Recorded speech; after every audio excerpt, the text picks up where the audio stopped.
Intinya adalah beliau menjalankan kerja sebagai pekerja ekonomi kreatif, ya, tapi harus berhadapan dengan hukum, ya, dituduh melakukan penggelembungan harga atas jasa ide kreatif, ya, yang sebetulnya tidak ada harga bakunya.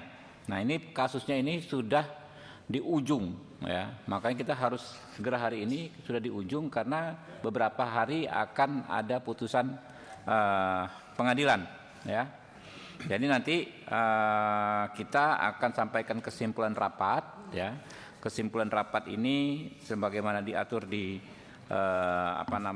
di konstitusi, ya, merupakan kewenangan konstitusional DPR dan juga diatur di Undang-Undang MPR, DPR, DPD dan DPRD. Jadi nanti urutannya kita minta pertama Pak Amsal, ya, akan menceritakan secara singkat saja Pak permasalahan yang dihadapi. Lalu Pak Hinca Panjaitan, Pak Amsal nanti mungkin sekitar 10 menit Pak Amsal, Pak Hinca Panjaitan 10 menit.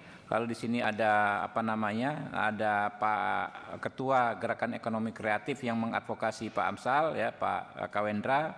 Lalu teman-teman menyampaikan pandangannya, terakhir kita menyampaikan kesimpulan rapat.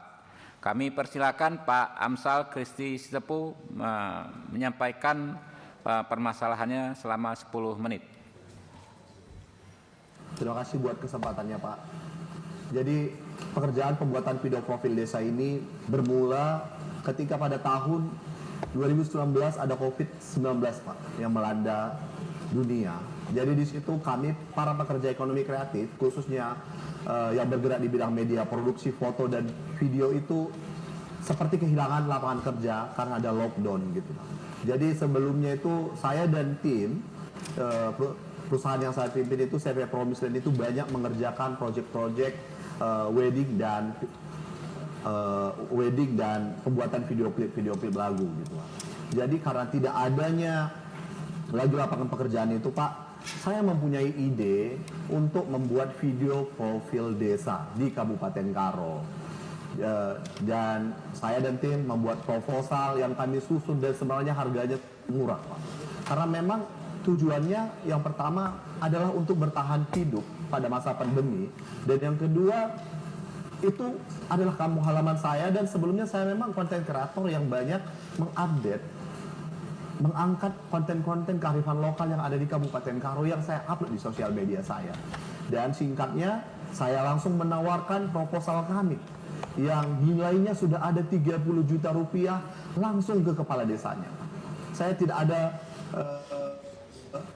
mengingin siapapun, saya langsung ke kepala desa menyerahkan proposalnya secara langsung. Dan kemudian dalam proses itu ada kepala desa yang menerima, ada yang tidak. Tapi dalam proses itu tidak langsung diterima, Pak. Di tahun 2020 itu tidak semua, mungkin hanya ada 10 atau saya lupa 10 atau 12 desa yang menerima proposal kami itu gitu. Dan dibuatlah perjanjian kerjasamanya lengkap dengan kontraknya yang di dalamnya sudah ada apa-apa yang akan kami kerjakan gitu. Jadi konten-konten yang kami angkat itu adalah konten kearifan lokal, sejarah desa gitu, dan potensi-potensi desa gitu, Pak. Jadi itu yang kami angkat, dan penggunaan anggaran-anggaran desa supaya masyarakat itu tahu gitu. Desa ini apa menjadi potensinya gitu, Pak. Dan kemudian kami kerjakan dengan alat yang profesional dan keahlian yang profesional, Pak. Semua kami adalah profesional videografer yang mengerjakan ini, dan kami mengerjakannya. Dan kemudian setelah videonya selesai, kami serahkan ke kepala desa masing-masing. Kami serahkan untuk direvisi terlebih dahulu, karena tingkat selesai atau tidaknya sebuah pekerjaan video itu adalah kepuasan klien. Jadi kami serahkan terlebih dahulu. Jadi rata-rata desa itu ada yang merevisi, Pak. Jadi ketika mereka revisi, ini ditambahin atau ini dikurangin gitu kan, Pak. Jadi kami ambil kembali terlebih dahulu gitu. Kami ambil kembali, kami melakukan syuting kembali gitu. Itu masa COVID itu, Pak. Dan pada akhirnya kami serahkan lagi. Karena di di proposal kami itu tertera kepala desa berhak melakukan revisi selama 3 kali. Itu di proposal jelas gitu. Di perjanjian kerjasama itu jelas. Mereka bisa melakukan proposal. Karena pekerjaan ini pembayaran atas pekerjaan ini dilakukan setelah pekerjaan selesai. Dan kemudian kami menerima pembayaran sejumlah 30 juta, persis seperti proposal, persis seperti SPJ yang saya tanda tangani, Pak. Tidak ada yang berbeda. Itu langsung dipotong pajak yang dibayarkan oleh desa. Jadi kami menerima itu uang yang sudah dibayarkan pajaknya gitu, Pak. Dan kemudian di tahun 2021 ada lagi desa. Mungkin karena melihat portofolio kami di tahun 2020 gitu, Pak. Kami kerjakan itu masih di Covid. Dan di tahun 2022 ada 2 desa. Sebenarnya 2 desa yang di tahun 2022 ini, Pak. Karena di 2021 sudah kami kerjakan, tapi dananya tidak cukup nih. Baru tetap kami tambahin beberapa pekerjaan di 2022 agar pekerjaan ini tetap bisa direalisasikan karena sudah diambil. Dan faktanya, Pak, ada desa yang sudah kami ambil videonya, sudah selesai, itu tidak ada serah terimanya, bahkan maksudnya itu tidak dibayarkan karena anggarannya tidak cukup. Itu pun kami nggak pernah permasalahkan, Pak. Ada desa karena memang itu menjadi risiko kami karena pembayaran dilakukan setelah pekerjaan selesai. Dan kemudian, Pak, setelah itu sudah mulai buka industri kreatif sudah bisa bekerja kembali. Kami kembali kepada pekerjaan kami karena jujur sebenarnya untuk harga 30 juta ini, Pak, sangat murah, Pak. Ini nggak bisa contoh untuk ganti gear, nggak bisa, apalagi dalam pekerjaan itu ke desa-desa di Kabupaten Karo jauh-jauh. Dan kemudian, Pak, resiko kerjanya lebih tinggi karena ini kan hutan perladangan, bahkan ada drone kami yang jatuh disambar elang gitu, Pak. Jadi sebenarnya resiko kerjanya ini lebih tinggi gitu, Pak.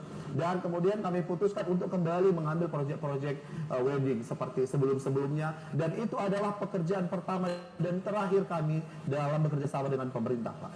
Pembuatan video profil desa ini.